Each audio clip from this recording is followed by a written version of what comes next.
આ વિડીયો ધામધમકીથી બનાવવામાં આવ્યો. આ જમીનનો મારો કોઈ હિસ્સો નહીં અને દીપકજીનું ખોટું નામ લેવડાવ્યું અને હું માફી માગું. મારી ના સમાજમાં મેં વિડીયો બનાવ્યો.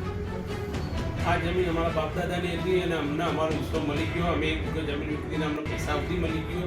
દીપકજીનો અમને કોઈ લેવા દેવા નહીં. આ જમીન અમે ચૌધરીને વેચી હતી. આ ચૌધરી અમને પૈસા આપી દીધેલા.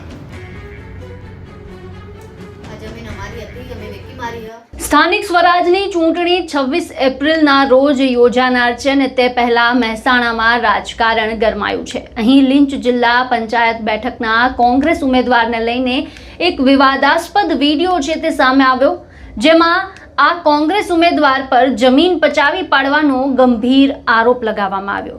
પરંતુ આ મામલે વળાંક ત્યારે આવ્યો જ્યારે વિડીયો બનાવીને આરોપ લગાવનારાઓ છે તે આ મુદ્દે માફી માંગતો વિડીયો છે તેમણે બનાવ્યો અને તેણે દાવો કર્યો કે તેમની પાસે ધાક ધમકી આપીને આ વિડીયો બનાવવામાં આવ્યો હતો. સૌથી પહેલા આ વિડીયો જુઓ. આ વિડીયો ધામધમકીથી બનાવવામાં આવ્યો.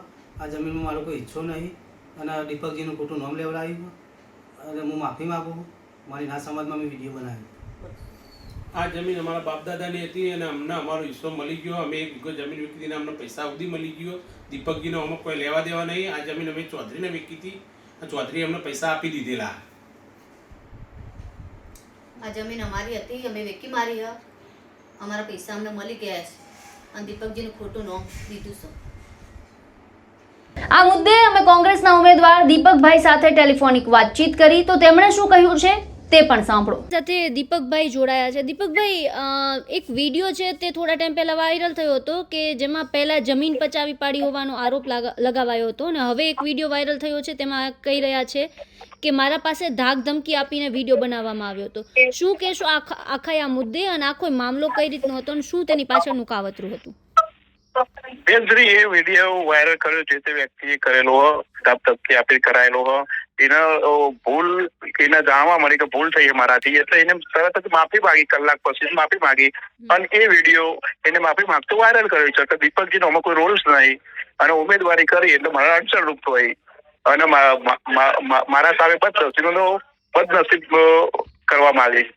હવે આ વ્યક્તિ જે હતા દીપકભાઈ, એ કોઈ ધાક ધમકી એટલે સત્તા પક્ષ તરફથી કોઈ મળી હતી કે શું?